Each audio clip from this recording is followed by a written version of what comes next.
Ladies and gentlemen, welcome back to the next big thing in sports podcast. Once again, my name is Matt McCoy, and I will be your host for this episode. I do owe you guys an apology. I know you may have been looking for or wanting to listen to our mock draft podcast, but unfortunately, I guess other things came up. We recently had a city council election, which I ran for and was very fortunate to win. We won a local election, which is not the reason why I did not produce a podcast. The reason why I did not provide the mock draft podcast was because I simply lost my voice. Lost my voice due to allergies, potentially being out in the rain there for a little while. And I was out of commission for about 3 or 4 days where I could not speak whatsoever. It was tough on the wife and kids to try to talk to them intelligibly without having a voice.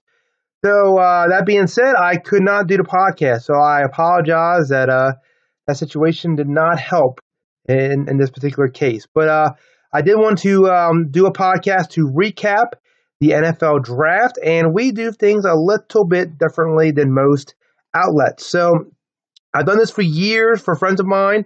They seem to enjoy it. So most places they do draft grades and recaps and say, "Oh, this is a B plus draft," or they give them average grades, above average, et cetera, et cetera. And I always thought that was pretty mundane. We do so much research and in-depth analysis on these guys that just to come back and say hey, it's an average grade or you get a B minus. I don't think it does justice to the process. So I know a lot of people want to be nice about the prospects and say, oh, they did a pretty good job here and there.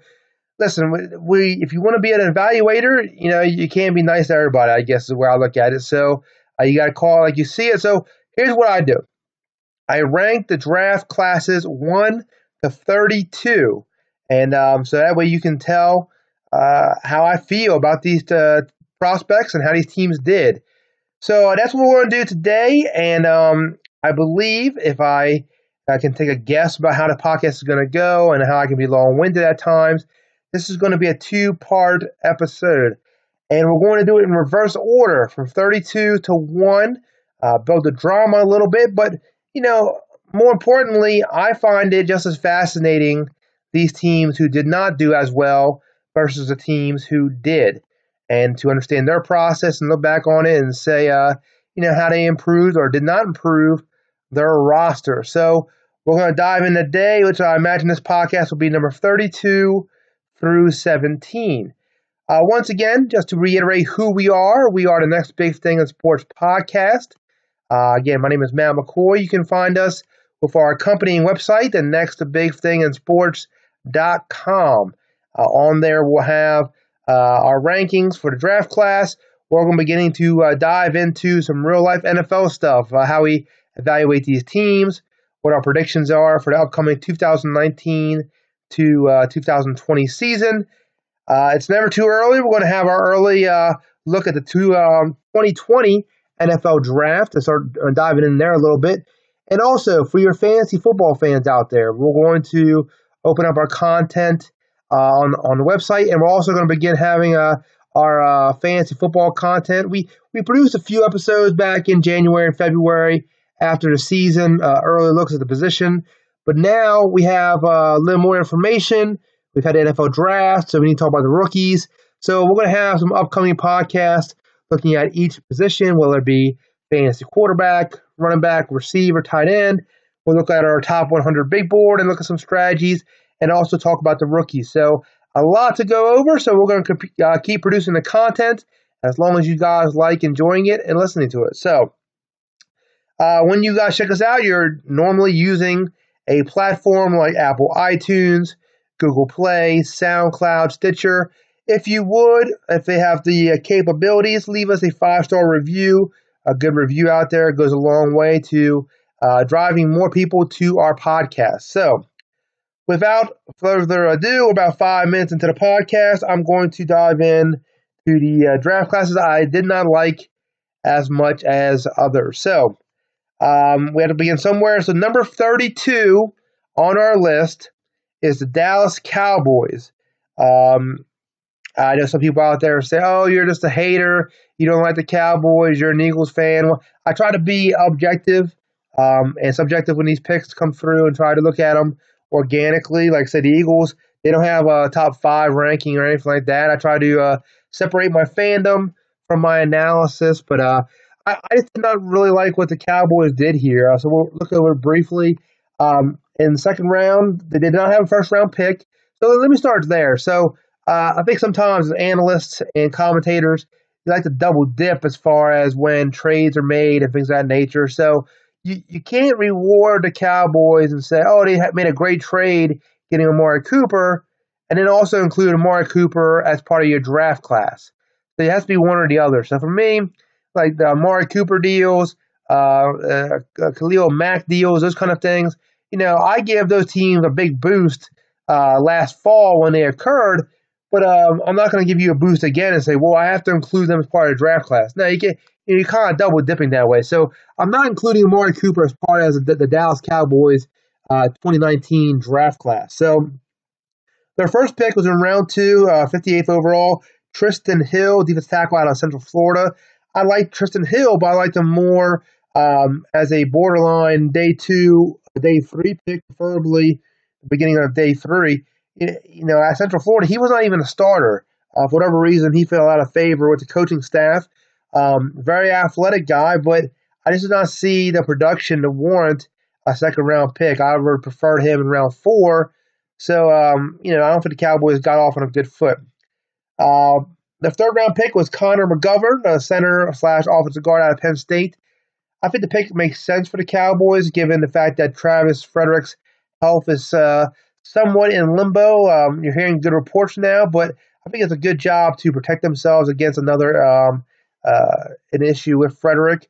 I like McGovern again. I liked him more as a borderline day 2, day 3 pick. That's what they got him. So I don't mind the value there with McGovern as pick number 90, I believe is what it was. Now in the 4th round, they added Tony Pollard, and I guess well, I look at that pick is I like Pollard. He's one of my favorite guys later on in the draft, but I just don't understand his value for the Cowboys. They were looking for a backup running back, somebody to pair with Ezekiel Elliott, and I think Tony Pollard is more used as a kind of a jack of all trades kind of player, kick returner, punt returner, use him 4 or 5 plays a game. I just don't see the sustainability of Tony Pollard. So, I like the player. I would have preferred to get him in round 5 or 6. I just don't know how I like to fit with the Cowboys and what I believe they're going to ask him to do. In round 5, they had the brothers Jackson, Joe Jackson, and Michael Jackson out of the University of Miami, the defensive end, Joe Jackson, and cornerback Michael Jackson. I think these are solid picks. I don't mind these picks. Earlier in the draft process, Joe Jackson was receiving some first-round buzz. That quickly went away. I think he's solid. Not a spectacular athlete by any stretch of the imagination. Before a round 5 pick, I like the depth pick at the defensive end. Michael Jackson, similar. I think he's a good, depth piece in the secondary. I think he could be your 4th or 5th cornerback coming in. And for, I believe pick 165, not a bad value there. Then in the 6th round, they took Donovan Wilson, safety out of Texas A&M. In round 7, they came back with 2 picks. Mike Weber, running back at Ohio State, and Jalen Jelks, defensive end / outside linebacker, edge pass rusher out of Oregon. Mike Weber, I think, will be the number 2 back, or will be used more as a traditional running back than Tony Pollard. So where I panned the Pollard pick or selection in round 4, I like the value of Mike Weber in round 7. Moving on to our 31st ranked team, and we are going to remain in the state of Texas. The Houston Texans come in ranked number 31. The draft class, for my money, just think they reached a lot as far as what they could have done here. And I thought the draft lined up pretty well for the Texans, honestly. I mean, you have a pick in the mid to late first round, 2 second-rounders, a third-rounder. So they had some value. Just, to me, did not do very much with it. From all reports, the Texans were burned by the Philadelphia Eagles. The Eagles dropped in front of them or moved up one spot ahead of the Texans to take offensive tackle Andre Dillard. And it feels like the Texans kind of panicked and selected Titus Howard out of Alabama State. I liked Titus Howard. I liked him more as a mid-second rounder, not a mid-first rounder. I think it was very early for him, very raw prospect, very athletic, but I think they got their work cut out for him, getting him up to speed, NFL ready pretty quickly. That's what you need from your first-round picks.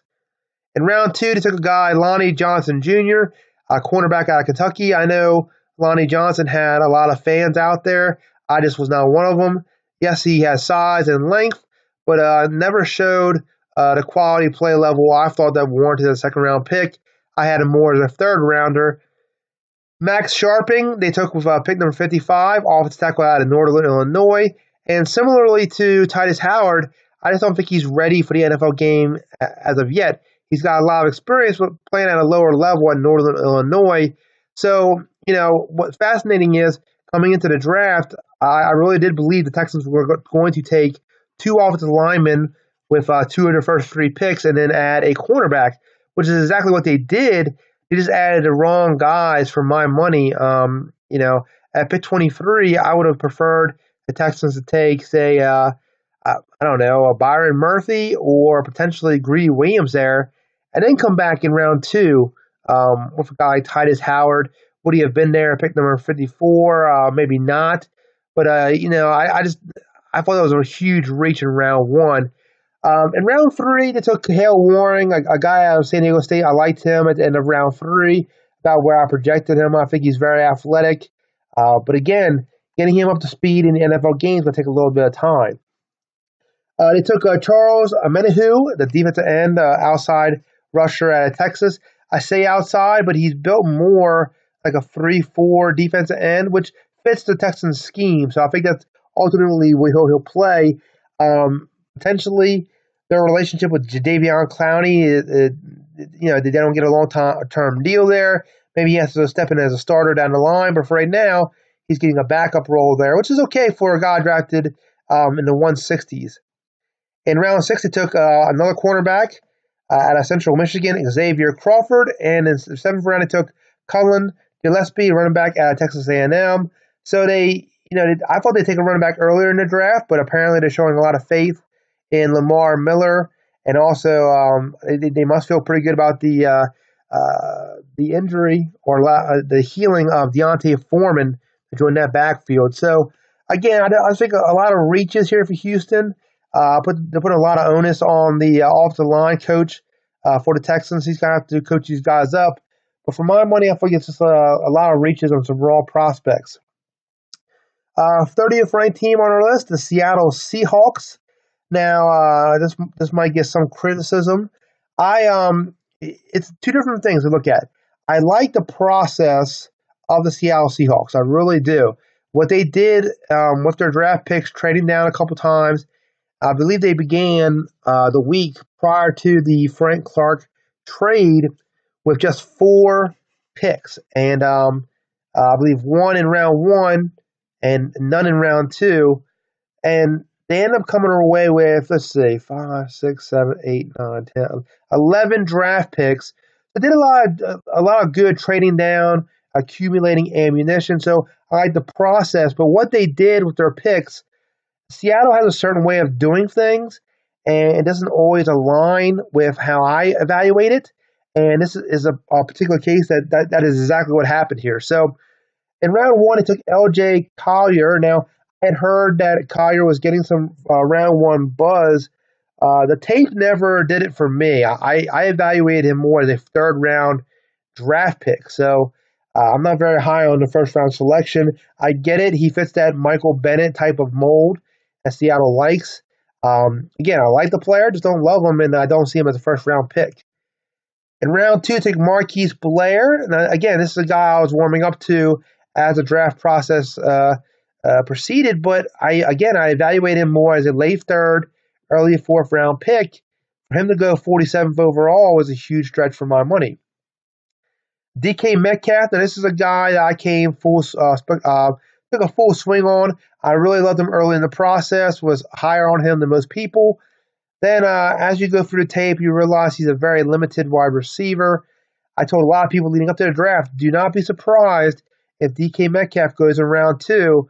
I had some people throw some words at me and saying, you're an idiot and you don't understand what you're talking about. But he ended up going the last pick in round 2 to the Seattle Seahawks. Good developmental prospect. I don't mind his value there. I think it's about where he should have gone, mid to late round 2. So that pick I'm relatively high on. I think it's a good place for him to land. I just don't expect a full complement of routes early on. He needs a lot of development. In round 3, the Seahawks took Cody Barton. Now, I had a late round grade on Barton. So, again, for him to go in day 2, I thought it was a huge stretch. Seattle had 3 picks in round 4. He had Gary Jennings Jr., the wide receiver out of West Virginia. Phil Haynes, the offensive guard out of Wake Forest. Ugo Amadi, the cornerback/safety out of Oregon. I like Jennings. I think it's a good pick there, good value. I had him pegged for round 4, round 5, so I'm okay with that one. And Ugo Amadi is a guy that a lot of people liked. I had a 4th round grade on him. He went towards the end of late round 4. Brings some versatility, can line up in the slot and play that role on your defense. So I like Ugo Amadi. He's a good value and a good fit for Seattle. In round 5, they took the athletic linebacker Ben Burr-Kirven out of Washington. Now, I just don't know where he plays. I think he might be more of a special teamer. He's very slight, so I don't know how he's going to hold up to the NFL level. 2 picks in round 6. They had Travis Homer, a running back out of Miami, and DeMarcus Christmas out of Florida State. And their last pick was John Ursua, out of wide receiver out of Hawaii. Again, I think more special team type players here. So just really overall, like I said, got a lot of depth. Went through, made some good transactions to get what he needed to in order to get these selections. I ultimately just do not like the value of the picks and think that their overall draft class is lackluster. Number 29 on our list, the Cincinnati Bengals. And the Bengals, they got off to a good start. I really like the pick of Jonah Williams in round 1. I had him as a mid to early first round prospect. I like his potential. I like his process. So pick 11, they wanted to help the offensive line. Reportedly they were infatuated with Devin Bush, but the Steelers jumped ahead of them. But this is a great consolation prize for my money.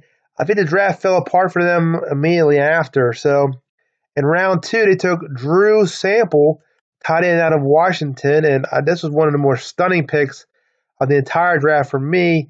I had him ranked 16th at tight end, and the Bengals took him in round 2, 52 overall. Just cannot say I like the value of that whatsoever.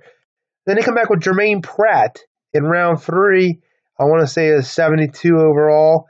And again, just didn't like the process. I had him number 8 at the linebacker position, and just think he's a limited prospect. So, and day 2, they really unraveled for me.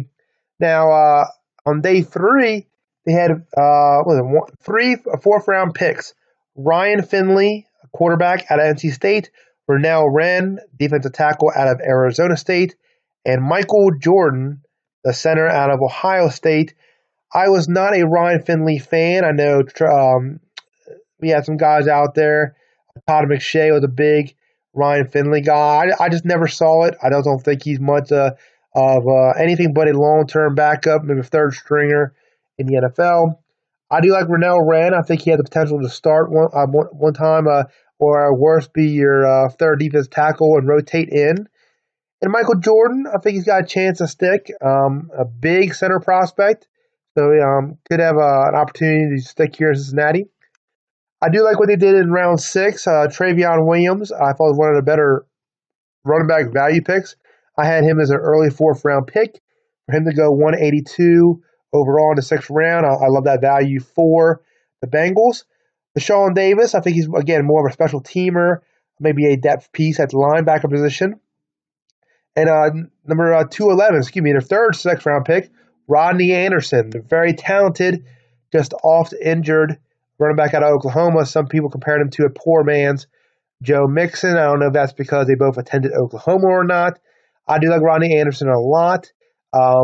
So I think they really crushed it at the running back position, getting value picks late. Just not much else. Their last pick in round 7 was Jordan Brown, the quarterback out of South Dakota State. So I like Jonah Williams. I like the late round Flyers at running back. Just don't think they did enough to add anything to their roster, so they get ranked number 29th on our list.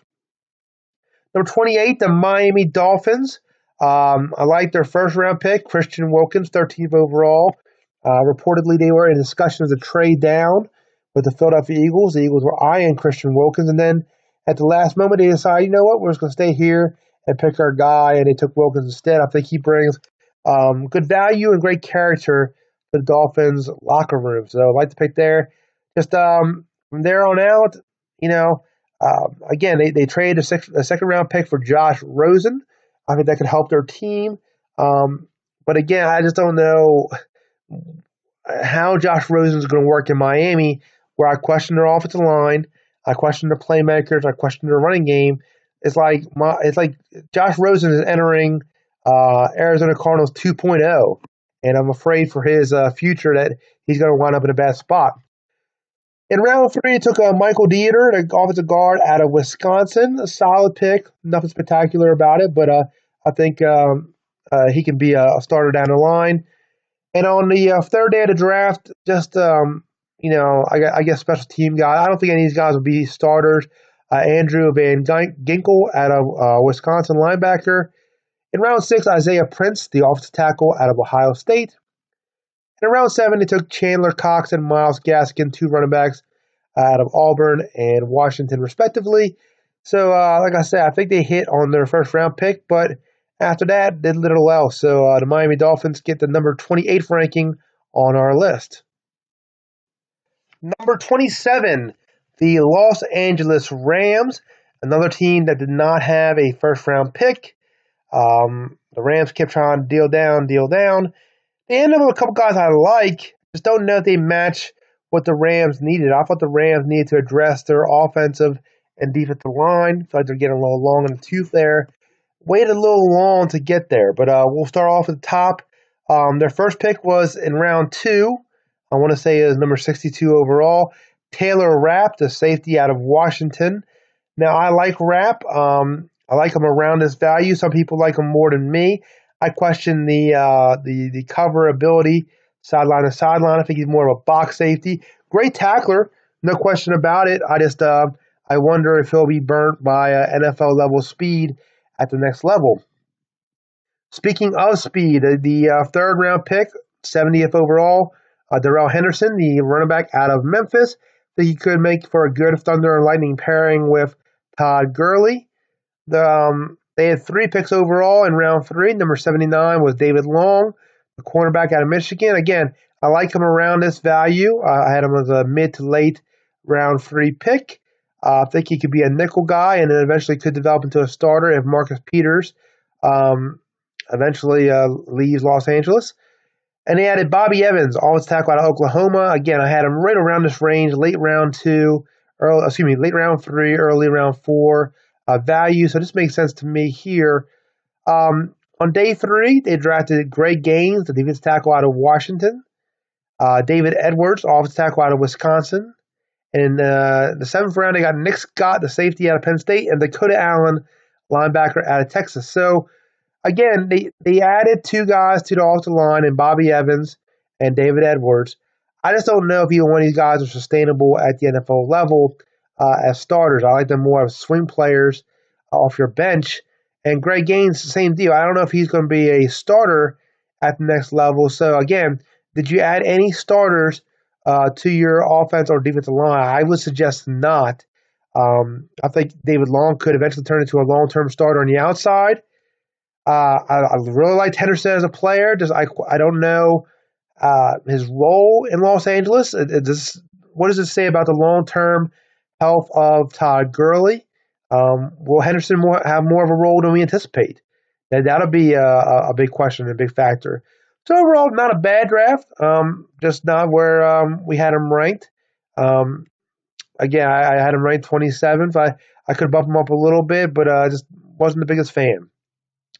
26 on our list is the Kansas City Chiefs.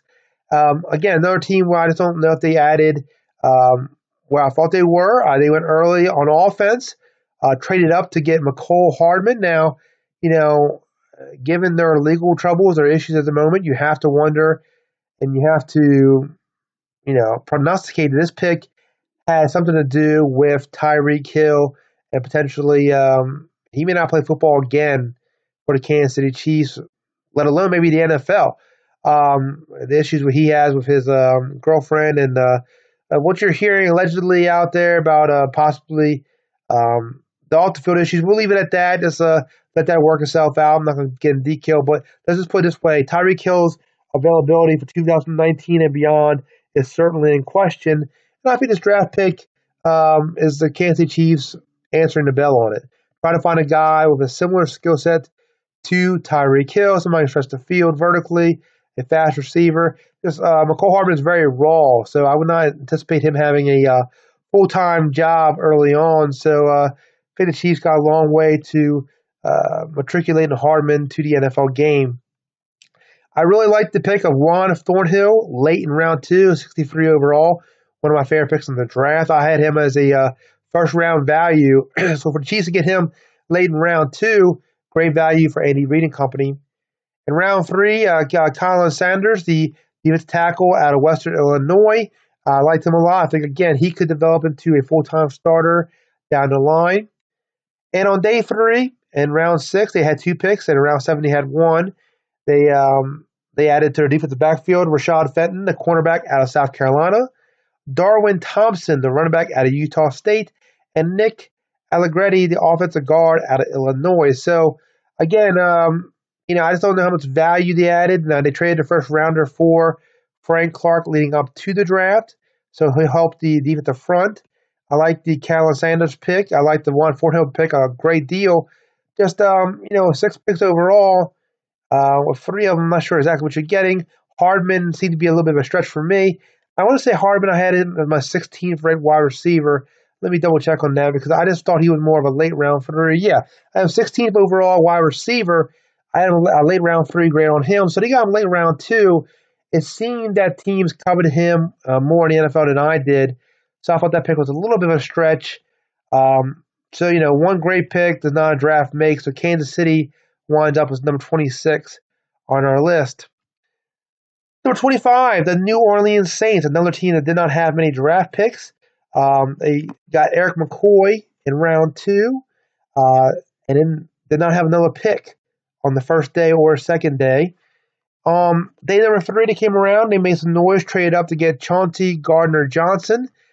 Great draft pick. Really like him. I like his versatility in the NFL game. I had no idea why he lasted into pick 105 in day number 3. I had a first round grade on him. One of my favorite picks in the draft right there. And then in round 6, they drafted Saquon Hampton, safety out of Rutgers. And in round 7, they added tight end Aleez Mack out of Notre Dame and Caden Ellis, linebacker out of Idaho. So, kind of a mixed bag here for the Saints. We have him ranked number 25. I really like the McCoy pick. I think it fills a need. Veteran presence on the interior, can play center or offensive guard. And Chauncey Gardner-Johnson, a great pick. Hopefully he can do for the Saints what they hoped Kenny Vaccaro could do years ago for him, bring an element of versatility. But besides that, there's not much here to offer as far as the Saints draft is concerned. So they get their 25th rank on our list. Moving on to 24 on our list, a team that was very aggressive, the Atlanta Falcons. Kind of a mixed bag here. Pick number 14, they drafted Chris Lidstrom. Now, this is a guy who was gaining a lot of momentum as the draft went along, the draft process, as you will. I had a mid to late first round grade on him, went 14, so it was a hair early.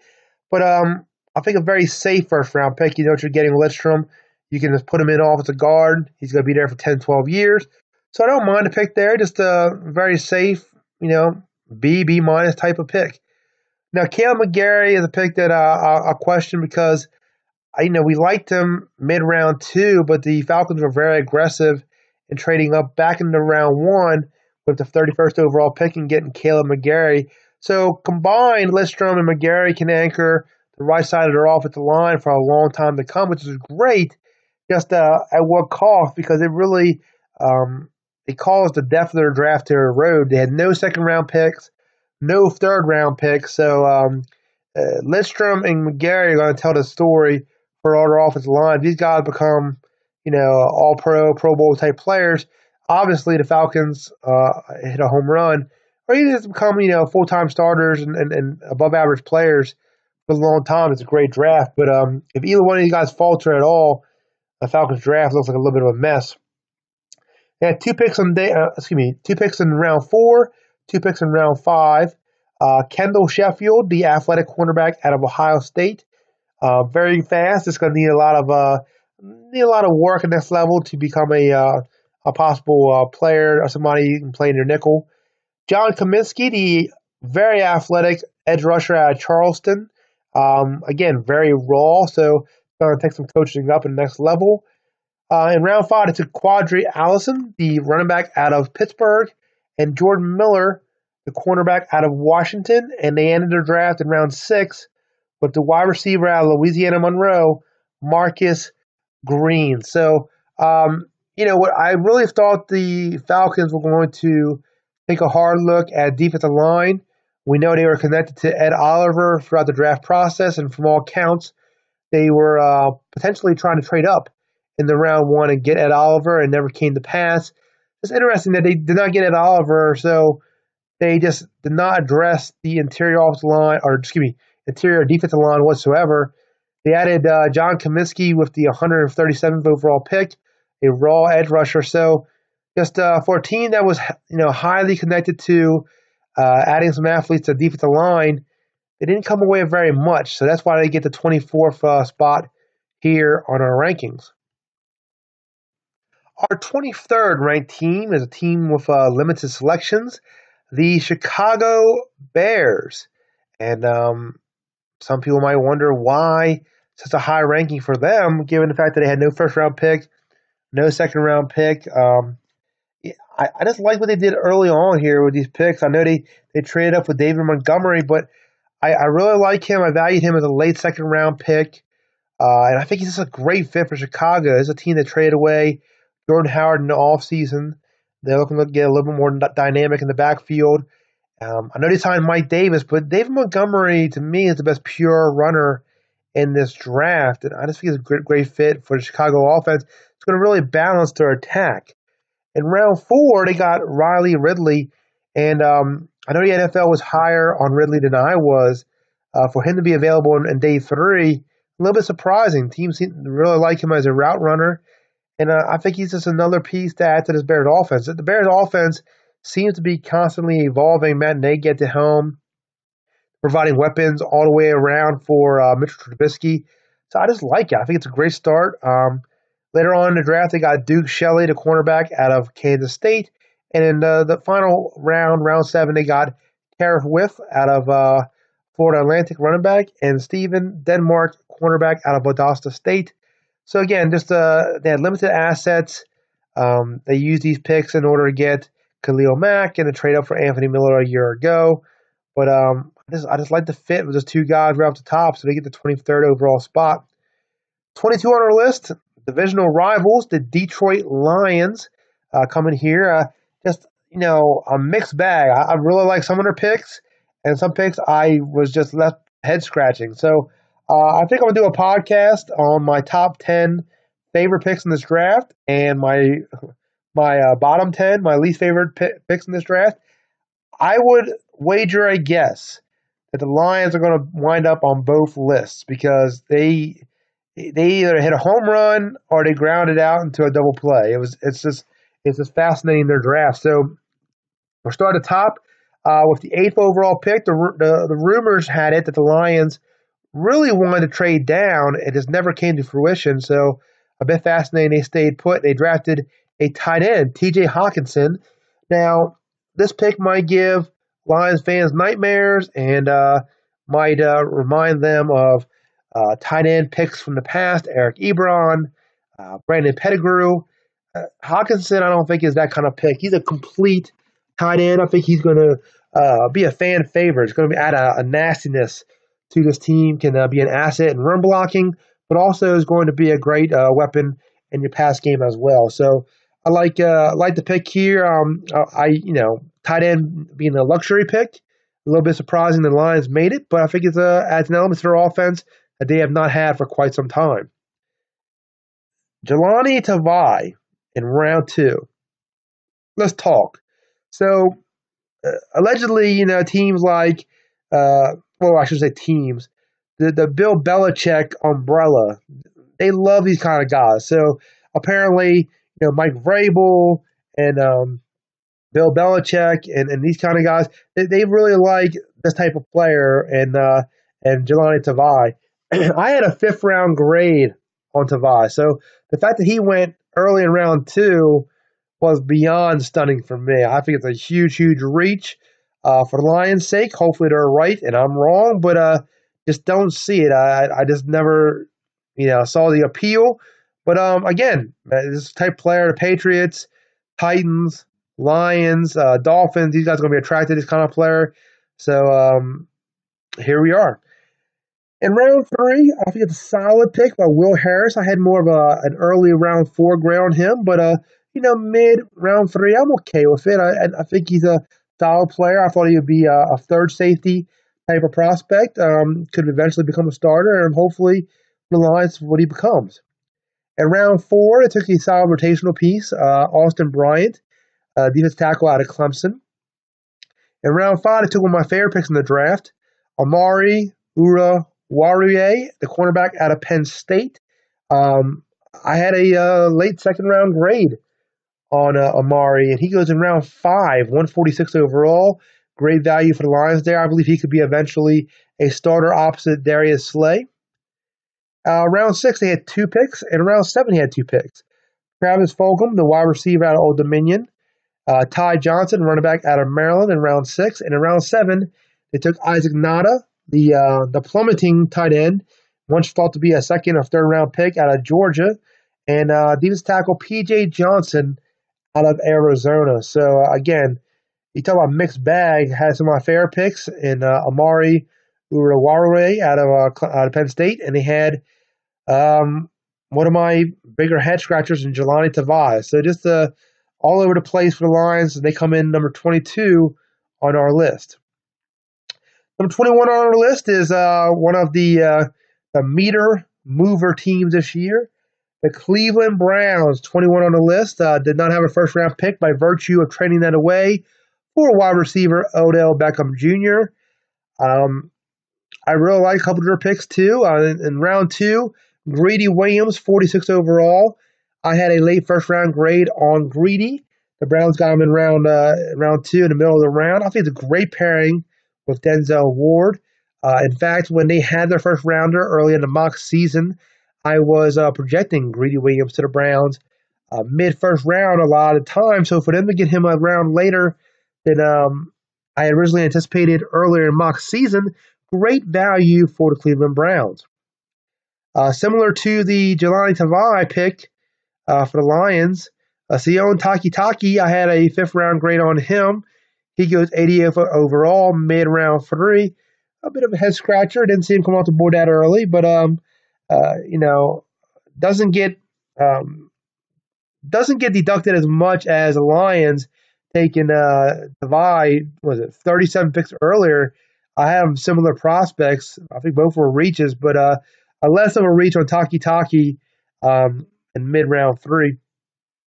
I thought he did pretty well in day 3, actually. Cedric Redwine, safety out of Miami. I thought it was about where he should have gone. Mack Wilson, linebacker out of Alabama. I was one of the more ardent Mack Wilson supporters out there. I thought he had a 2nd round value for me. I heard a lot of the people saying, no way, man, he's more of a day 3 guy. He had a lot of detractors out there. I still like the tape. I know the athleticism wasn't where you thought it would have been, but I really like the value of Mack Wilson in round 5. Great pick for the Browns. Also in round 5, they got their kicker, Austin Seibert, out of Oklahoma. And in round 6 and 7, again, special team type of guys. In round 6, they got Drew Forbes, the offensive guard out of Southeast Missouri. And in round number 7, they ended up with Donnie Lewis, the cornerback out of Tulane. So, like I say, I think having Greedy Williams and Mack Wilson where you got them, I think could be eventual starters. Um, that's what elevates a grade for the Browns to 21 for me.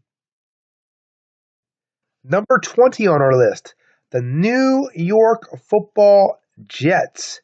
I really like what the Jets did here. I think they kept it simple. Um, leading up to the draft, you heard a lot of speculation.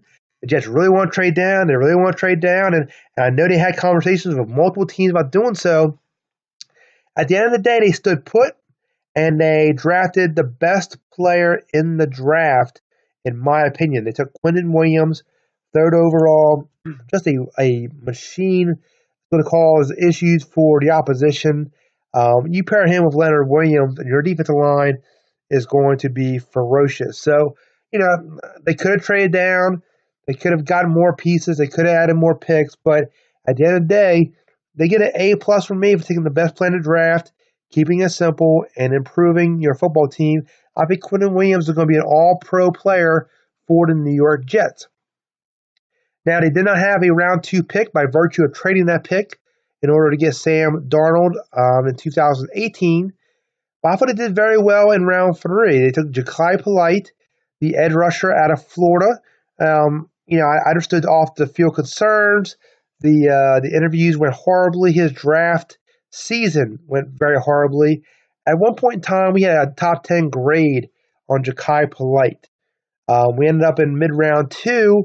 Jets get him early round 3, so I love the value there. I think if the Jets can, get him together mentally, you could have a steal. Guy come off the edge, can rush the passer. His pairing with Quinnen Williams, I thought it was a great pick for the Jets. And then later on, late in round 3, I had Chuma Edoga, offensive tackle out of USC. Now, by virtue of his size, most people anticipate Edoga having the kick inside to offensive guard, and I'm fine with that. I think he's a very good athlete. But again, I think he's adding a piece that is going to be a starter for the Jets. You had him in round 3. So I think the Jets added 3 starters here in their first 3 picks, and just did very good in day 1 and day 2. And day 3, they come back with 3 picks, one in round 4, 5, and 6. They draft Trevon Wesco, tight end out of West Virginia. I think he's going to add a blocking element for the Jets. Not a special draft pick, just solid. In round 5, I think they got a steal here on Blake Cashman. Now, I wasn't the biggest fan of Cashman. I had a late day 2, early round 3 grade on him. But again, in round 5, I think it's great value for the Jets. A terrific athlete, can flow sideline to sideline. I think he eventually can adopt to be a starter at the next level. And in round 6, they drafted Sean Austin, the cornerback out of Rutgers. So for me, they only had 6 picks. Some teams might argue, or analysts might say, well, they should have traded back, got more value, got more picks. But for me, they kept it simple. They stayed put. They added value to both defensive line, pass rusher, offensive line. Got some linebackers to add a new element to the defense. I really like what the Jets did, so they get ranked number 20th on our rankings. Number 19, the Tampa Bay Buccaneers. I like a lot of what they did, and then just question some of it. I guess the value of where they took some of these guys. So in round 1, at pick number 5, I would have preferred the Buccaneers to take Josh Allen, get that pass rusher off the edge. I thought it'd be a perfect fit for the Buccaneers, but also about a perfect fit for them is inside linebacker Devin White, who they ended up selecting with the 5th overall pick. So I'm not gonna quibble here. I think it's a good value here for the White. I had him ended up as a top 5, 7 player for me. I'm sure the Buccaneers are talking about Allen versus White in their war room. They ended up choosing White, so I think it's a good pick. I think he's a guy that's going to add a dimension to their defense that the Buccaneers have not had for a while. A souped-up Quan Alexander, if you will. In round 2, they took Sean Bunting, cornerback out of Central Michigan. So here's why I disagree a little bit. If they had taken Greedy Williams here, oh my goodness, I would have been over the moon for this pick. I had Sean Bunting more as a mid-round 3 guy. I thought you could have got him more around that area. but I knew the NFL liked bunting more than me. So I applaud the Buccaneers for adding to their secondary, which they did not only with bunting, but also the next 2 picks. They took interesting guys. I wish they took in some different prospects. But again, not going to quibble with that. I think they had a direction. You look at their draft. Their first 5 picks were on the defense side of football. The Buccaneers clearly put emphasis on defense, and they addressed it. Sean Bunting in round 2. In round 3, they had 2 late third-round picks and added Jamel Dean, the athletic cornerback out of Auburn, and Mike Edwards, safety out of Kentucky. So the Buccaneers continue to throw athletes into their defensive backfield. Hopefully somebody sticks here. And again, they can provide starter minutes here at the defensive backfield. To kick off round 4, they drafted Anthony Nelson. He's a great fit. I saw him as a 3-4 defensive end. That's why I hope he was going to wind up. I think he could play base 4-3 defensive end, but I think what he's going to add is explosiveness. It would be a 3-4, and that's why I think the Buccaneers got him here. So I think he's a real good fit, good player. I had him as a late round 3, so good value here for the Buccaneers. Round 5, they took a kicker, Matt Gay. I'm just going to move on. I don't know much about kickers. Round 5, round 6, I guess I'm okay with it. In round 6, they took wide receiver out of Bowling Green State, Scott Miller. And in round 7, they took Terry Beckner, almost said Barry Techner, Terry Beckner Jr., defense tackle out of Missouri. A good filler piece. Overall, a good, not great draft for the Buccaneers, but I like the process.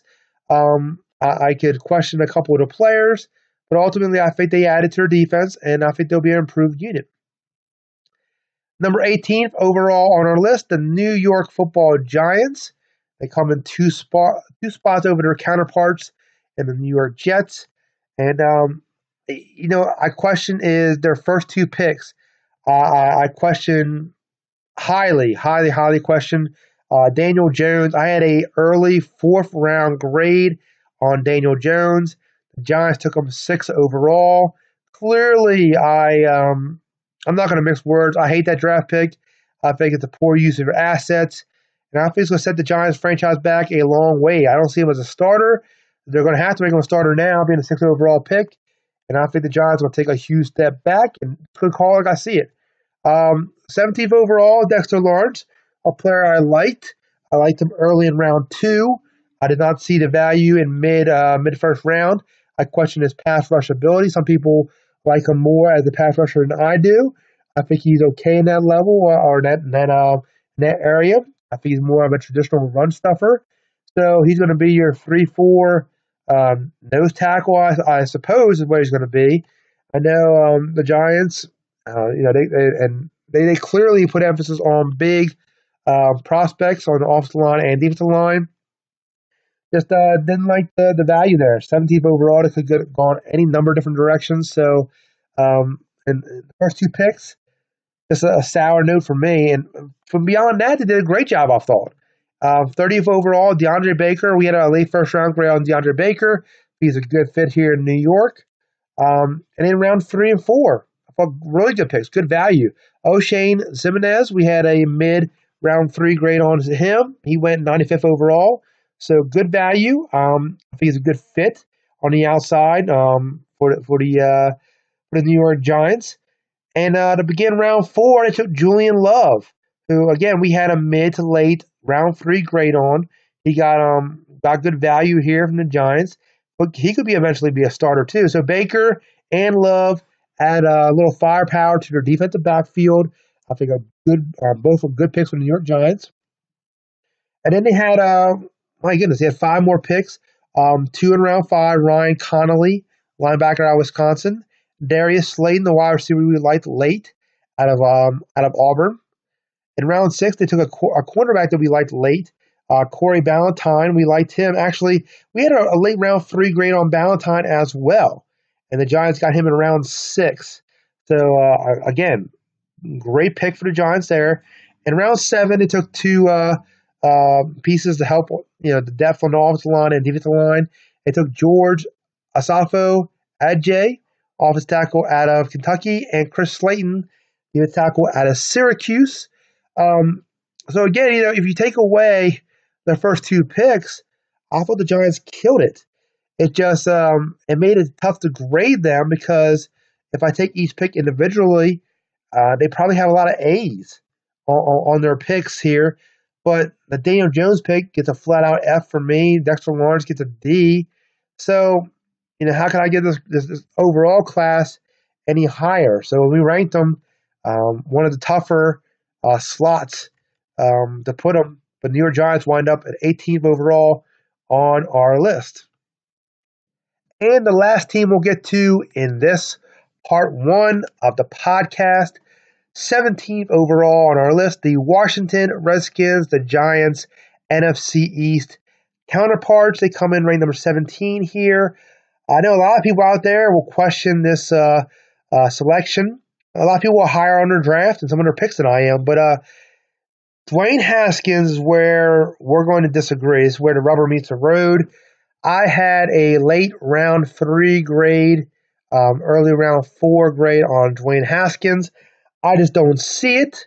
I did not see it for the entire process, and the more I reviewed, the more I didn't see it. I don't see anything special when it comes to Dwayne Haskins. This is where many analysts and commentators and myself disagree. So I guess that's where ultimately the grades will probably differ. So Dwayne Haskins, to me, 15th overall, not as bad as Daniel Jones, 6th overall, but pretty bad. I never saw a first rounder. Redskins clearly did, and they talked about trading up for Dwayne Haskins. I applaud them for not doing that. It would have been even worse for the Redskins. But fascinating to me. I see an Alex Smith level talent. I don't see the athleticism. I don't see anything creative in his game that he can create. If there's problems in the backfield extending the play, I think Dwayne Haskins is going to get for you what the play Paul designed. And that's what Al Smith would do for you. So I just, for a team that just went down the Al Smith road, not entirely surprising that they find appeal in Dwayne Haskins, but he's just not my flavor of ice cream. I do like the fact that they traded up into round 1 again to draft Montez Sweat. We had a top 10 grade on Sweat. You have to be a little concerned with the heart issue.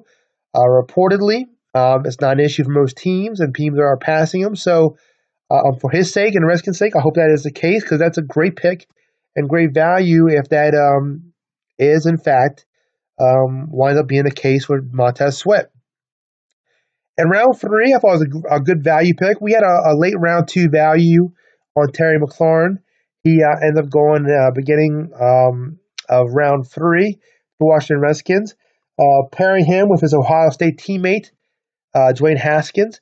For a team that lacks firepower at wide receiver, Terry McLaurin could have an immediate impact for this franchise. So I like to pick a great deal. And then the Redskins had a ton of day 3 picks. So they doubled up in round 4. They drafted Bryce Love, a name you'll clearly recognize, running back out of Stanford, and Wes Martin, offensive guard out of Indiana. Now, the question is with Bryce Love, what running back are you getting? So if they're getting the guy from 2017, clearly it's a great pick in round 4. But there's a lot of concern out there in the scouting community and the medical community about Bryce Love. Can he come back from this injury? What type of player will he be when he comes back? Did Stanford just run him into the ground? It's possible. He has a lot of wear and tear on his tires. You have to wonder what kind of player you're getting. So round 4, a little bit of a reach for me. In round 5, they added Ross Pierschbacher, the center from Alabama, and Cole Holcomb, linebacker out of North Carolina. In round 6, I thought it was a very good pick here. Kelvin Harmon. We had a mid-round 2 grade on him. I think he performs better on tape than he tests. I think his test numbers, some people didn't think he separates the next level. Again, for a team that lacks the weapons, I could see Kelvin Harmon having more of an impact than Terry McLaurin. You're getting him in round 6. So I thought it was a very good value pick for the Redskins. And in round 7, Jimmy Moreland. Some people feel like he's one of the better nickel cornerbacks in the entire draft out of James Madison. Getting him a 227 overall in round 7. Great pick for the Redskins. And their final pick, Jordan Brailford, defensive end out of Oklahoma State. So, you know, the Redskins and Giants had similar drafts in many respects. And that's why they rank back to back to me. If you take away their first pick, Daniel Jones and Dwayne Haskins, man, the draft looks really good to me what they did. Redskins, Montez Sweat, trading back up for him. McLaurin in round 3. Pierschbacher, I think, solid in round 5. Harmon in round 6. Jimmy Moore in round 7. All those picks get A grade from me or a high B-plus level grade. Just with pick 15 getting Dwayne Haskins, I just don't see it. And I think that's where our opinions are going to differ as far as the draft is concerned. So, not that I hate the draft overall. I think it's just middle of the road, given that some of the picks I just don't like. But they come in number 17th on our list. The last selection here in part 1. We're going to stop right here. If your team has not been heard yet, if you have not heard their name, it's a good thing. It means they're one of our top 16 on our list. We're going to dive into those teams in our next podcast, 16 to number 1. Who will be the number 1 team on our list? You have to tune in to our next podcast. As always, thank you for tuning in. We appreciate the listenership, if you will. We appreciate the support. Again, you can find us anywhere that is podcast related: Apple iTunes, Google Play, SoundCloud, Stitcher. And when you do, please leave us a 5-star review. We greatly appreciate the shout out, if you will. So thank you for tuning in. And again, check us out on our next podcast. We're going to dive into the top half of this draft. Who really crushed it? Who really added to their team? And you'll see it come to fruition in their performance in 2019. So check us out again online at nextbigthinginsports.com. We are the Next Big Thing in Sports podcast, and we will check you out again on our next episode. We dive into picks or rankings from number 16 all the way to number 1.